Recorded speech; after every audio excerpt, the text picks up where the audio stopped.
You ask Tiger to solve. This deals with linear equations with one unknown. The final result is x equals 15. Let's solve it step by step. Group all x terms on the left side of the equation.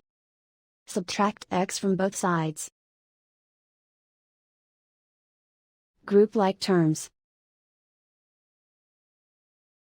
Simplify the arithmetic. Group like terms.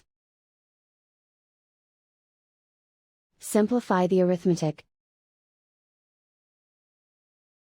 Group all constants on the right side of the equation. Add 11 to both sides.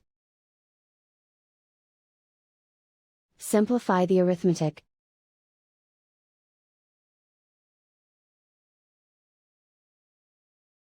And so the final result is x equals 15.